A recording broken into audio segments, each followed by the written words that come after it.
இந்த 2026 தேர்தல் தமிழகத்திற்கு ஒரு புதிய கலாச்சாரத்தை ஏற்படுத்தியிருக்கின்றதான் கூற வேண்டும். என்றால் எடப்பாடி பழனிசாமி, அப்பொழுது பிரதான எதிர்க்கட்சித் தலைவராக இருந்த முன்னாள் முதலமைச்சர் எடப்பாடி பழனிசாமி 234 தொகுதிகளுக்கும் பயணம் சென்றார். 234 தொகுதிகள் தமிழ்நாடு முழுவதும் பயணித்தார் 6 மாதங்களாக. அப்பொழுது தமிழகத்தின் முதலமைச்சராக இருந்த மு.க. ஸ்டாலின் அவ்வப்போது ஒவ்வொரு மாவட்டங்களும் சென்று பல்வேறு நலத்திட்டங்களை எல்லாம் தொடங்கி வைத்தார்.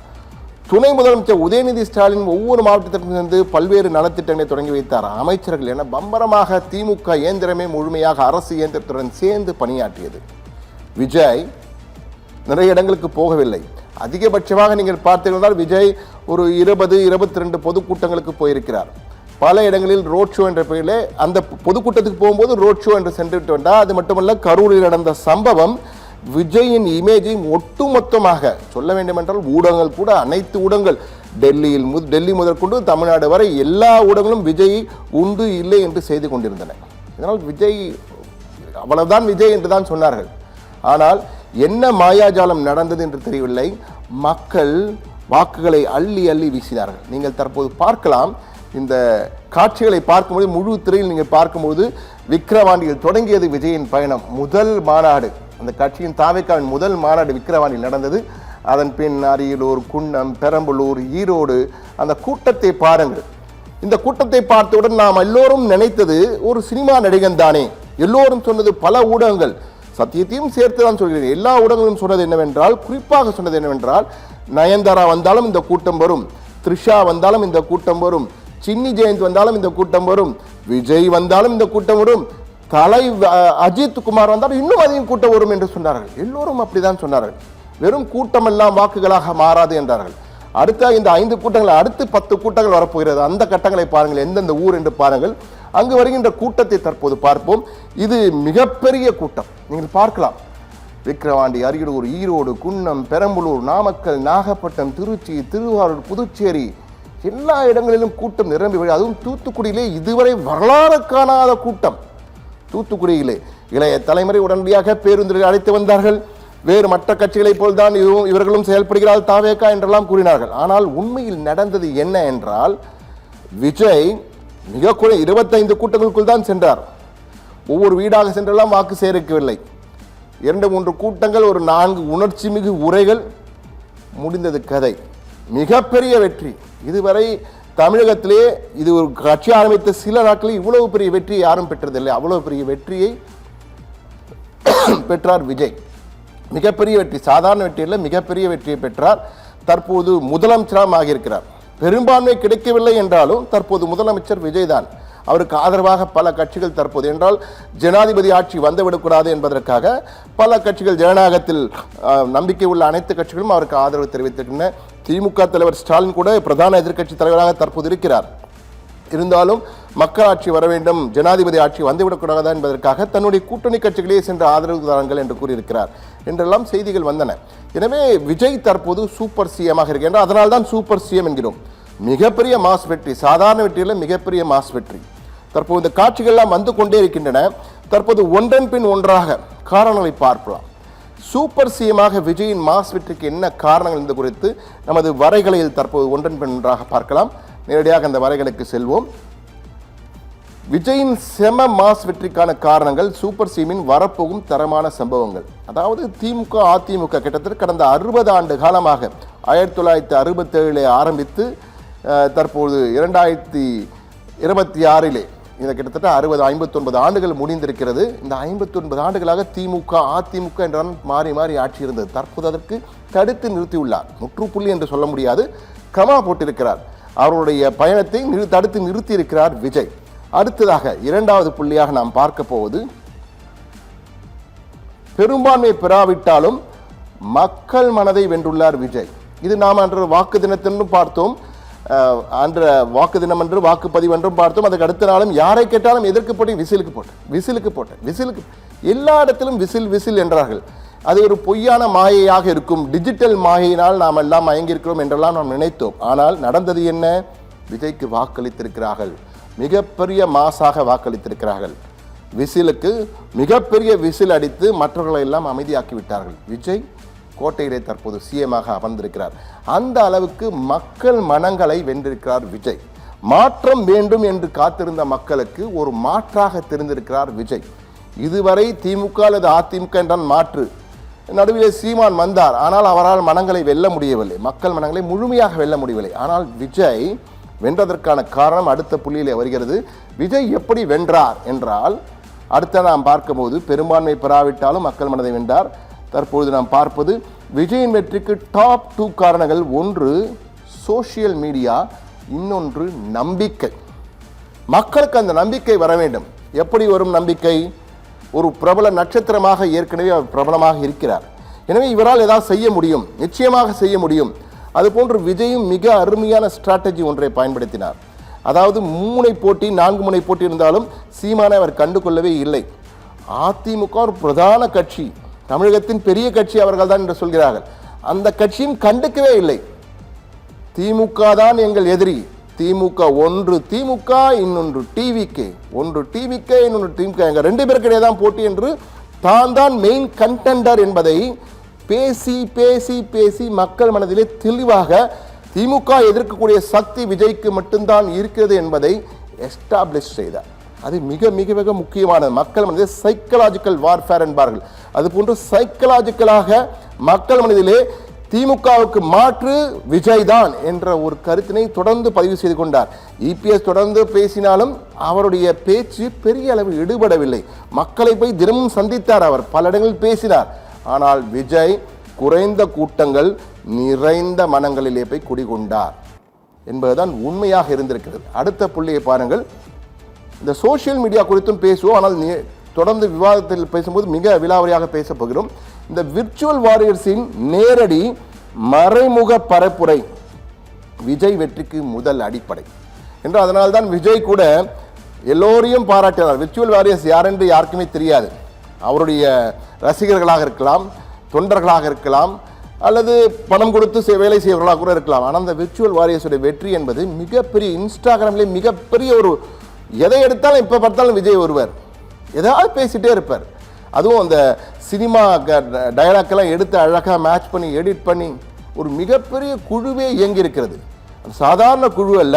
கிட்டத்தட்ட நமக்கு கிடைத்த தகவலின் அடிப்படையிலே 6 மையங்கள், 6 ஹப்ஸ் என்ற வகையில் 6 மையங்கள் சென்னையில் மட்டும் அமைக்கப்பட்டிருக்கு. இந்த ஆபரேஷனுக்காக 4000த்திற்கும் மேற்பட்ட கணக்குகள், சோசியல் மீடியா கணக்குகள் வைத்து ஒவ்வொன்றுக்கும் 250க்கும் மேற்பட்ட ஃபாலோவர்ஸ்.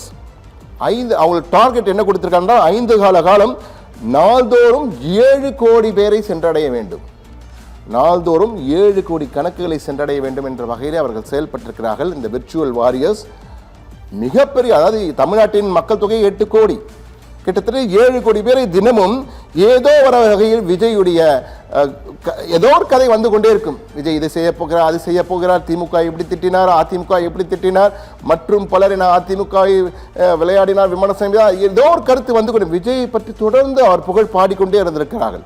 அது மிகப்பெரிய அளவுக்கு தாக்கம். அதாவது நிறைய பேர் சொல்வார்கள் வழக்கு மொழியிலே, ஒரு பொய்யை தொடர்ந்து தொடர்ந்து சொன்னால் உண்மையாகிவிடும் என்று. விஜய் சொன்னது பொய் என்று சொல்லவில்லை. அது போன்று தொடர்ந்து விஜயை பார்க்க பார்க்க விஜய் மீது நாம பார்க்க நம்மளை பிடிச்சிடும்னு சொல்லுவாங்க இல்லையா, சினிமா டைலாக், அது போன்றதான் விஜய் தற்போது மக்கள் மனங்களை கொஞ்சம் கொஞ்சமாக மக்கள் மனதிலே போய் அமர்ந்திருக்கிறார் என்றுதான் தெரிகிறது. அடுத்த புள்ளியை பார்ப்போம். அடுத்ததாக நாம் பார்ப்பது மிக முக்கியமான புள்ளி. இது மாற்றம் வேண்டும் என எதிர்பார்த்தவர்களுக்கு நம்பிக்கை நட்சத்திரமானார் விஜய். நம்பிக்கை நட்சத்திரம், இது மிக மிக முக்கியம். மக்களின் நம்பிக்கை. இபிஎஸ் இருந்தார், சீமான் இருந்தார், மேலும் பல கட்சிகள் இருந்தன. ஆனால் நம்பிக்கை வென்ற நட்சத்திரமாக மாறியது விஜய் மட்டும்தான். அதனுடைய பலன் இந்த வெற்றியிலே அவருக்கு கிடைத்திருக்கிறது. அடுத்ததாக நம்பிக்கை நட்சத்திரம் விஜய் அடுத்து என்ன செய்தார் என்று பார்ப்போம். நம்பிக்கை நட்சத்திரமாக இருந்த விஜய் அடுத்ததாக என்ன சொன்னார் என்று அடுத்த புள்ளியில் நாம் பார்க்கலாம். அடுத்த புள்ளியிலே சினிமா நட்சத்திர அந்தஸ்தும் குழந்தைகளை ஈர்த்த விதமும் விஜய்க்கு பெரிய பிளஸ். இது மிக மிக முக்கியமானதுங்க. ஏன்னா பலர் சொன்னது என்னவென்றால், என் பேரன் பேத்தியெல்லாம் என்னை சத்தியம் வாங்கி கொண்டு வாக்களிக்க சொன்னார்கள், ஊதலுக்கு, விசில் சின்னத்துக்கு என்றார்கள். அது நடந்திருக்கிறது. அப்போது எல்லோரும் கற்பனை என்று நினைத்தோம், ஆனால் உண்மையிலே நடந்திருக்கிறது. பல பாட்டிகள், பல தாத்தாக்கள் குழந்தைகளுக்காக, தம் வீட்டு குழந்தைகளுக்காக வாக்களித்திருக்கிறார்கள். அதனுடைய மாற்றம் தான் இவ்வளவு பெரிய மாற்றம். அந்த மாயாஜாலம் என்பது இதுதான். அதே போன்று ஒரு பாப்புலாரிட்டி விஜயை தொட்டு இன்று கூட பல இடத்துக்கு செல்லும் போது விஜயிடம் போட்டோ எடுக்க வேண்டும் என்பதற்காகவும் அவரை தொட்டு பார்க்க வேண்டும் என்பதற்காகவும் எப்படி எம்ஜிஆரை ரசித்தார்களோ மக்கள் அது போல விஜயை ரசிக்கிறார்கள் என்பதை கண்கூடாக தற்போது கூட்டங்களில் மட்டுமல்ல சிஎமான பிறகும் நாம் பார்க்க முடிகிறது. அடுத்த புள்ளி, இதற்கு மிக முக்கியமான வலு சேர்க்கக்கூடிய அடுத்த புள்ளியை பார்க்கலாம். லஞ்சம், ஊழல், போதையை விஜய் ஒழிப்பார் என பெண்கள் நம்புகிறார்கள். இது மிக முக்கியமானது. லஞ்சம், ஊழல் என்பது தற்போது நம்முடைய எல்லோருடைய வாழ்க்கையிலும் அறவே கலந்து விட்டது. எங்கு சென்றாலும் பணம் கொடுத்தால் தான். அதற்கு தவறு அவர்களா நாமா என்றால் நிச்சயமாக இருவருக்குமே பங்கு இருக்கிறது என்பதில் மாற்று கருத்தில்லை. ஆனால் அதை ஒழிக்க முடியுமா என்றால் இப்போது இருப்பவர்களால், ஏற்கனவே ஆண்டவர்கள் மீண்டும் ஆண்டவர்களால் முடியாது. இவரால் முடியும் என்றால் இவர் ஒரு மாற்றத்தை நோக்கி வருகிறார், மாற்றத்தை தருவார், லஞ்சம், ஊழலை, போதையை ஒழிப்பார் என பெண்கள் விஜய் மீது நம்பிக்கை வைத்தார்கள். அதனால்தான் நம்பிக்கை நட்சத்திரமாக மாறினார். மிகப்பெரிய வெற்றியை பெற்றிருக்கிறார். 108 இடங்கள், 107 இடங்களை வெற்றி பெற்றிருக்கிறார் என்றால் சாதாரண விடயம் அல்ல. அதுவும் ஆரம்பித்த 2 ஆண்டுகளில் என்பது மிக முக்கியமானதாக இருக்கிறது. அடுத்து நாம் பார்க்க போது மிக முக்கியமாக விஜய் இந்த செம மாஸ் வெற்றிக்கான அடுத்த மிக முக்கியமான காரணம் தம் மீதான மாபெரும் எதிர்பார்ப்பு, சவால்களை ஜெயிக்க செம பிளான் போட்டு வைத்திருக்கிறார் விஜய்.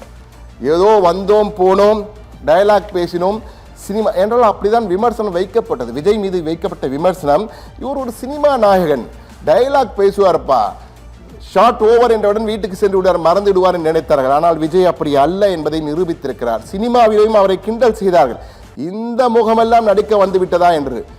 ஜெயித்து இன்று அந்த முகத்தை பார்ப்பதற்காக தவம் கிடக்க வைத்திருக்கிறார் அனைவரையும். அந்த அளவுக்கு வெறி கொண்டவர் விஜய். அரசியலும் அதே போன்று ஒரு வெறியுடன் தான் வந்திருக்கிறார் விஜய். அதை தற்போது நிரூபித்து காட்டிக் கொண்டிருக்கிறார் விஜய் என்றுதான் நான் நினைக்கிறேன். அந்த வகையில் தான் அவருடைய செயல்பாடுகள் இருக்கின்றன. ஏன் எப்படி சொல்கிறேன் என்றால், அடுத்து வரப்போகும் வரைகளில் நாம் பார்க்க போகும் காரணங்கள் நிச்சயமாக விஜய் ஏதோ செய்ய போகிறார் என்ற ஒரு எண்ணத்தை நமக்கு அனைவருக்கும் ஏற்படுத்தும். அந்த காரணங்களை தற்போது அடுத்த வரைகளில் பார்க்கலாம். விஜய் தரமான சம்பவங்களை போட்டிருக்கிறார் என்றால் அண்மை கால வரலாற்றிலே கோட் போட்டு, இது வரைக்கும் நம்ம எத்தனையோ சட்டமன்றங்களை பார்த்திருக்கிறோம். கோட் போட்டுக்கொண்டு, அது ஒரு ஓவர் கோட் மட்டும் போட்டுக்கொண்டு சட்டமன்றத்திற்கு வந்திருக்கும் முதலமைச்சர் அவர்தான். அது ஒரு குறுந்தாடி, அது கொஞ்ச நாள் தாடியை வைத்து சினிமாவில் பார்க்கின்றது. சினிமா கிட்டத்தட்ட சினிமா பார்ப்பது போல் தான் இருக்கிறது. ஆனால் ரீல் அல்ல, ரியலாக கோட் போட்டு உட்கார்ந்து கொண்டிருக்கிறார் விஜய். அடுத்ததாக மாடர்ன் சிஎமாக, சூப்பர் சிஎமாக இருக்கும் விஜயின் அடுத்த தரமான சம்பவத்தின் வாக்கில் என்ன வரப்போகுது என்று பார்ப்போம். எதிர்கட்சி தலைவர்களை, இது ஒரு புதிய கலாச்சாரத்திற்கு வித்திட்டு இருக்கிறார். நேற்றுதான் சிஎமாக பதவியேற்றார். இன்று சட்டமன்றத்திற்கு முதன்முறையாக சிஎமாக நுழைகிறார். சட்டப்பேரவை முடிந்தவுடன் எதிர்க்கட்சி தலைவரை சந்திக்கிறார், வைகோவை சந்திக்கிறார், நேற்று வீரமணியை சந்தித்தார், இன்று மாலை அன்புமணியை சந்திக்கிறார், நாளை திருமாவளவனை சந்திக்கப் போகிறார். சட்டமன்றத்திற்கு வர முடியாத தலைவர்கள் யாரெல்லாம் இருக்கிறார் அவர்களெல்லாம் சந்திக்கிறார். இது மிக ஒரு புது கலாச்சாரம். இதற்கு முன்னால் தமிழ்நாட்டிலே நீயா நானா, எதிரி புதிரியமாக, எலியும் பூனையமாக, பாம்பும் கீரியுமாக இருந்தார்கள். ஆனால் இன்று நட்பு பாராட்டி ஒன்றிணைந்து செயல்படுவோம், தவறு செய்தால் தட்டி கேட்பேன், நல்லது செய்தால் பாராட்டுவேன் என்ற வகையிலே எதிர்க்கட்சி தலைவர் அரவணைத்து செல்வது என்பது ஒரு மிகப்பெரிய புதிய கலாச்சாரம். தமிழகம் நீண்ட காலமாக காணாத ஒரு புதிய கலாச்சாரத்தை வித்திருக்க. ஸ்டாலினும் இதற்கு கிட்டத்தட்ட அது ஒரு செயலாற்பட ஆரம்பித்தார். ஆனால் விஜய் முழு வீச்சிலே செயல்படுத்துகிறார். இதுதான் வித்தியாசம். அடுத்ததாக புது கலாச்சாரம் வித்திட்ட விஜயின் அடுத்த சம்பவம் பாருங்கள், தரமான சம்பவம். அடுத்து அவர் என்ன செய்ய போகிறார் என்றால், ஐஏஎஸ் ஐபிஎஸ் அதிகாரிகள், இந்த ஐஏஎஸ் ஐபிஎஸ் அதிகாரியின் தடாலடி மாற்றம் இருக்க போகிறதா, அதற்கேற்ப பட்டியலை வாங்கியிருக்கிறார். ஐஏஎஸ் ஐபிஎஸ் பட்டியலை வாங்கியிருக்கிறார். முதலடியாக அவர் செய்தது என்ன தெரியுமா? சிஎம் ஆனவுடன் சீட்டில் உட்கார்ந்தவுடன் எல்லோரும் கையெழுத்து போடுவார்கள், வீட்டிற்கு போக அப்பா சிஎம் ஆயிட்டு என்று நினைக்காமல் சட்டம் ஒழுங்கு பிரச்சனை குறித்து உடனடி ஆலோசனை செய்திருக்கிறார். சில முக்கிய உத்தரவுகளை பிறப்பித்திருக்கிறார். உள்துறை செயலாளருக்கும் டிஜிபிக்கும் முக்கிய உத்தரவுகள், தலைமைச் செயலாளருக்கு எந்தெந்த ஐஏஎஸ் அதிகாரிகள் எங்கெல்லாம் இருக்கிறார், என்ன பணிபுரிகிறார், அவருடைய பின்னணி என்பது குறித்து முழு வரலாறு அவர் மட்டுமல்ல இவர் தனியாகவும் சேகரித்திருக்கிறார். அதே போன்று ஐபிஎஸ் அதிகாரிகள் இன்னும் ஓரிரு நாளில் அதிரடி, இந்த நாளை அந்த பெரும்பான்மை நிரூபிக்க வேண்டிய நாளை மறுநாள் இருக்கிறது, அதை நிரூபித்தவுடன் தடாலடி மாற்றங்கள், பல ஐஏஎஸ் அதிகாரிகளின் இடங்கள் மாற்றப்படும்.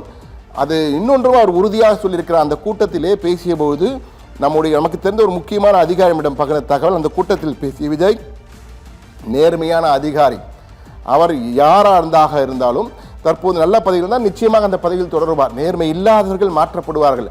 அதே போன்று இவர் திமுக அதிகாரி, இவர் அதிமுக அதிகாரி, இவர் தாவேக அதிகாரி என்று வரக்கூடாது, எல்லோரும் தமிழ்நாட்டு மக்களின் அதிகாரிகள் என்ற வகையில் தான் வர வேண்டும், சம்பளம் கொடுக்கும் மக்களுக்கு ஒழுங்காக வேலை செய்ய வேண்டும் என்று சினிமா டைலாக் போல் தான் இது எதிரொலிக்கும். ஆனால் முதன்முறையாக அந்த அதிகாரி சொல்கிறார், இவங்களாம் திமுக சப்போர்ட் பண்ணுவாங்க, இவங்களாம் அதிமுக சப்போர்ட் பண்ணுவாங்க தான் இதுவரை இருந்தது.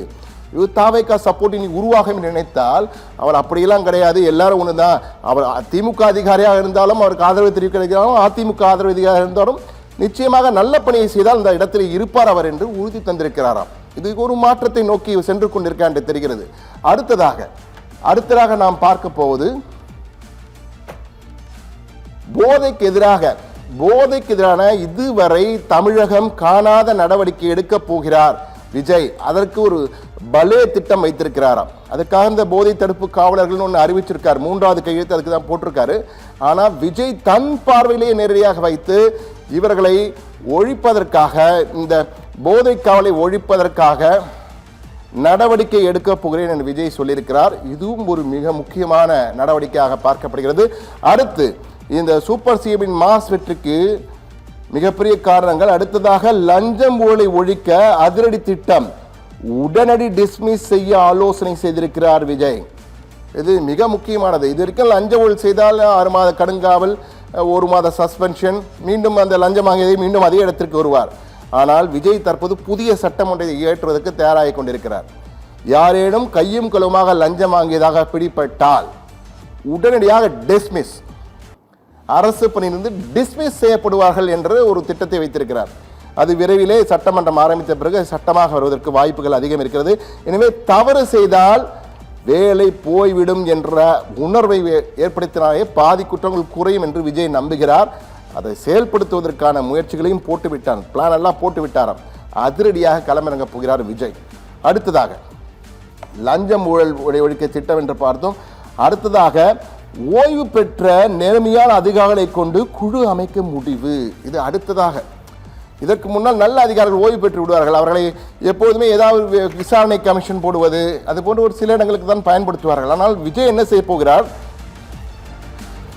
தமிழ்நாட்டில் உள்ள நல்ல நேர்மையான ஓய்வு பெற்ற ஐஏஎஸ் ஐபிஎஸ் அதிகாரிகளை எல்லாம் அழைத்து கொண்டு மிக முக்கியமான திட்டங்களை செயல்படுத்த இவர்களை கொண்டு ஒரு குழு அமைத்து அதன் மூலமாக அரசுக்கு ஆலோசனை செய்வதற்காக இந்த குழுவை அமைக்கப் போகிறார். இந்த குழு ஏதோ வந்தோம் போனோம் என்று இல்லாமல் அரசின் அன்றாட நடவடிக்கைகளிலும் பங்கு பெறும் வகையில் இந்த குழு இயக்கும். அப்பொழுது அவளுக்கும் ஒரு ஆர்வம் வரும், அவர்களும் இணைந்து செயலாற்றுவார்கள். ஒரு அறிக்கையை கொடுத்துவிட்டு செல்கின்ற குழுவாக இல்லாமல் அன்றாட பணிகளில் அவர்களும் சேர்ந்து இயங்கும் வகையில் ஒரு குழுவை அமைக்க விஜய் திட்டம் போடுவது மிக முக்கியமானது.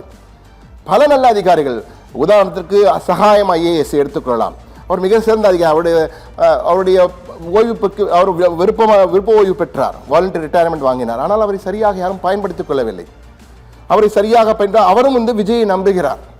விஜயின் ஆரம்பம் சிறப்பாக இருக்கின்ற கூறிய ஆரம்பமே அமர்க்கலமாக இருக்கிறது, நல்லா செய்வார் என்று எதிர்பார்க்க என்று சொல்லியிருக்கிறார்.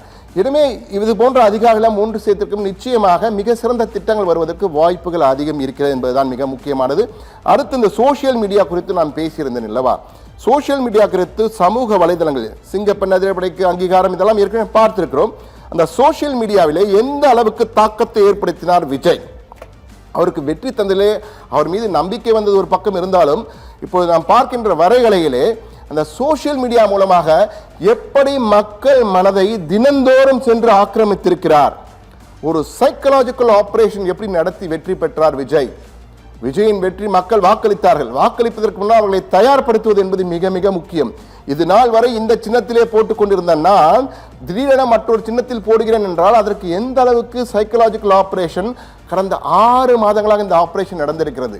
நீங்கள் பார்க்கலாம். இதில் மிகப்பெரிய திரை, இதை சமூக தளத்திலே புகழ் என்பவர் என்று இந்த இதை போட்டிருக்கிறார். அவர் அந்த டேட்டாக்களை எடுத்து சரியாக பார்த்து தான் போட்டிருக்கிறார். அது நாங்களும் வெரிஃபை செய்திருக்கிறோம். இதில் பார்க்கும் பொழுது முதல் இந்த புகழ் என்பவருக்கு நன்றிகளை தெரிவித்துக் கொள்வோம். விஜய், இன்ஸ்டாகிராம், இந்த 3 முக்கிய தளங்கள், இன்ஸ்டாகிராம், அடுத்ததாக ஃபேஸ்புக், அதன் பிறகு ட்விட்டர், இது 3ஐயும் சேர்த்து விஜய் மற்றும் தனிப்பட்ட அக்கௌண்ட் மட்டும் நீங்கள் பார்த்தீங்கன்னால் 1 கோடிகளில் தான் போட்டிருக்கிறார்கள். 1,61,00,000 பேர் இன்ஸ்டாகிராம் இருக்கிறார்கள். தமிழக வெற்றிக்கழகம் டிவிகேக்கு மட்டும் 64 லட்சம், மு க ஸ்டாலினுக்கு 20 லட்சம் தான், டிஎம்கேக்கு 36 லட்சம், 12 லட்சம் பழனிசாமிக்கு இருக்குது, ஏடிஎம்கேக்கு 13, சீமானுக்கு தனிப்பட்ட கணக்கு 5, கட்சிக்கு 3 லட்சம் என்ற வகையில் இருக்கிறது. இந்த வித்தியாசத்தை பாருங்கள். இரண்டையும் சேர்த்தால் விஜயும் டிவிகேவையும் சேர்த்தால் கிட்டத்தட்ட 2,20,00,000 இன்ஸ்டாகிராமில் மட்டும் இருக்கிறார்கள் அவரை தொடர்பவர்கள். அதே போல ஸ்டாலின் திராவிட முன்னேற்றம் சேர்த்தால் நீங்கள் பார்த்தா 56 லட்சம் தான். 2 கோடி எங்க இருக்குது, 50 லட்சம் எங்க, வித்தியாசம் பாருங்கள். அதே போன்று 3 ஃபேஸ்புக், ட்விட்டர் என்று 3ஐயும் எடுத்து பார்த்தால் கிட்டத்தட்ட விஜய் தனிப்பட்ட அக்கௌண்ட் மூலம் 1.4 1.8 கோடி வரை இருக்கிறது. அது இரண்டையும் சேர்த்தாலே நீங்கள் பார்த்தீங்கன்னா கிட்டத்தட்ட 2 கோடி பேரை டார்கெட் செய்திருக்கிறார்கள். அதுவும் ஏற்கனவே நான் சொன்னது போல 6 மையங்கள், சென்னையில் மட்டும் 6 மையங்கள் அமைத்து 4000க்கும் மேற்பட்ட கணக்குகள் மூலமாக ஒவ்வொன்றும் தினமும் 250க்கும் மேற்பட்ட பின் ஃபாலோவர்ஸுடன் 5 மாத காலத்திற்கு நாள்தோறும் 7 கோடி பேரை சென்று குறிவைத்து இயங்கியிருக்கிறார்கள். அதாவது இதன் வீச்சு எப்படி இருந்தால் நாளொன்றுக்கு 10 லட்சத்திற்கும் அதிகமான 1 மில்லியன் பார்வைகள் இருக்க வேண்டும். அந்த அளவுக்கு தினந்தோறும் மில்லியன் கணக்கில் சென்றிருக்கிறது. மிக நுணுக்கமான மாவட்ட ரீதியாக டார்கெட் செய்திருக்கிறார்கள். ஒவ்வொரு மாவட்டமாக, நகரமாக, பேரூராட்சியாக, பெருநகரமாக பார்த்திருக்கிறார்கள். அரசியல் கருத்திலே பரப்புவதற்கு திரைப்பட காட்சிகளை டைலாக், விஜய் படத்து டைலாக்கை பயன்படுத்தி இருக்கிறார்கள். இதெல்லாம் ஒட்டுமொத்தமாக பொழுதுபோக்காகவும் இருக்கக்கூடாது, பரப்புரையாகவும் இருக்க, இரண்டுக்கும் நடுவிலான ஒரு மிடில் பாத்தை எடுத்து ஒரு உளவியல் போரை நடத்தியிருக்கிறது இந்த விர்ச்சுவல் வாரியர்ஸ் படை விஜய்க்காக. அந்த சைக்கலாஜி ஆபரேஷனிலே மிகப்பெரிய வெற்றியும் அடைந்திருக்கிறது. அதனுடைய தாக்கத்தை தான் தற்போது கணக்குகள் புள்ளி விவரங்களாக பார்த்து கொண்டிருக்கிறோம். எனவே விஜய் ஒரு மிகப்பெரிய மாயாஜாலத்தை நடத்தி காட்டியிருக்கிறார்.